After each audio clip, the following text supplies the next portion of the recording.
Queens, New York, and I got into skating when I was like 12 years old. A couple of kids on a corner in my neighborhood were skating, and I just thought it was more convenient at first, and then I figured out what you could do with it, and I just fell in love with it from there.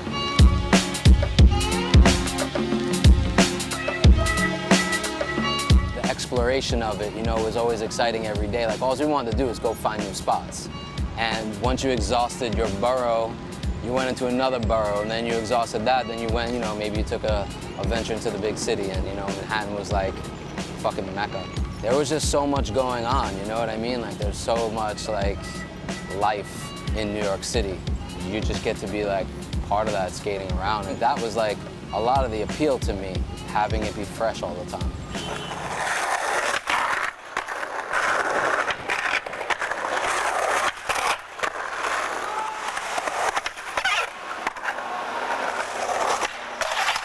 I don't know, being from New York, fashion was always a part of our life and our culture, and like how we dressed mattered because, I don't know, in New York you have a bravado, you have to be fresh, like you have to, like, you know, that was how it was growing up, you know, like you had to try to walk the walk and talk the talk. And I was always interested in the products that skateboard companies were making. I didn't know anything about the business side, obviously. It was just more of the aesthetic of skateboard products and graphics and t-shirts. And the big thing that we all used to do when we were young was we used to make sponsor me videos, like a lot of kids did. I mean, we send them off to companies, H Street, Planet Earth, a company that you admired and thought you might be able to get on at the time.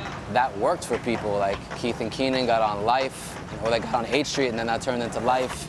You know, that turned into Fun, and et cetera, et cetera.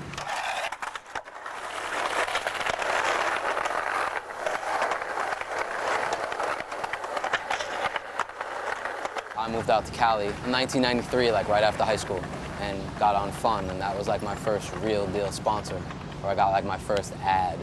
Like, that was the launching pad for me. You know, in the 90s, there wasn't money in skateboarding like there is now. And I think it was inevitable for a lot of pros to think like, yeah, there's only a handful of people that are gonna make millions of dollars off skateboarding, and it's probably not gonna be us. I wanted to get started in something early, and having a shop was always something that, like, I thought I wanted to do. I got an opportunity to open up my own store, but it was less on the skating side, and it was more like an opportunity when sneakers were going crazy. We opened DQM in 2003, and it was more based around sneakers, but it always had skateboard DNA, and I knew that as long as we can keep people coming in for something, which was sneakers, we would have the luxury of being able to have time to build a brand slowly, evolve or dissolve sort of thing in my mind.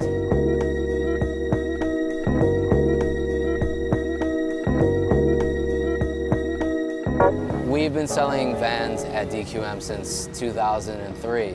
The whole Vans DQM general concept came about with the store to present Vans through a DQM lens. It was just classic and simple and understated, but like, to me, it was just like a no-brainer in terms of like, I just saw it all like going together really well, and I saw the store in my head, and I knew where it was gonna be, and I knew what it was gonna look like, and it was just something that I packaged up for them and was like, I see this for you guys. And I think it just, the right people were working at Vans at the time. They were opening pop-up shops here and there, and they were already partnering with people. I just said, fuck the temporary, let's go for permanent, because I feel like it's needed and it's a good time for you guys right now, and obviously it was a positive thing for DQM.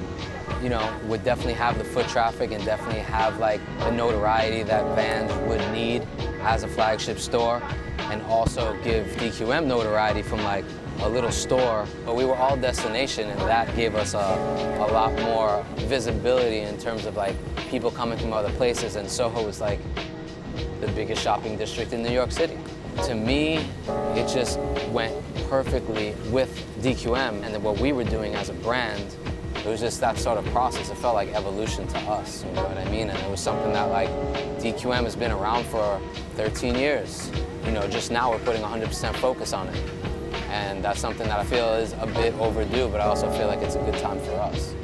Having that mindset has kept us around this long. The cool thing about DQM and what we're able to accomplish is we could live next to skate brands, high-end fashion brands, shoe brands, we're kind of all over the map in terms of that, and that's rad to me. That's like more like understated and classic. That's what I've tried to build, and I think that's more of my personality. That's why I still keep the brand rooted in skateboarding, and that's just something that's interesting to me and as something that I come from. What up, whoa. Suckers wanna flow, but they got no show. So I'ma grab the mic, flip a strip, believe the stun. Buckshot's the one that gets the job done. Mic check, I get paid to wreck the set. Get ready, get checked, I'm back to your fret. No host bar, incomplete move fakers. That's the way to back to watch a girl, I might take her. If she's the trap, I'ma diss her, then slide. If she try to rip, I got my Smith on my side. Word to God, here I come to make way. Rugged and rough, killing your set every day. Microphone check, 1, 2, here we go. And I'ma let you know who got the flow. Spitting my verbs like an automatic weapon. Suckers keep stepping, cause I'ma let you know.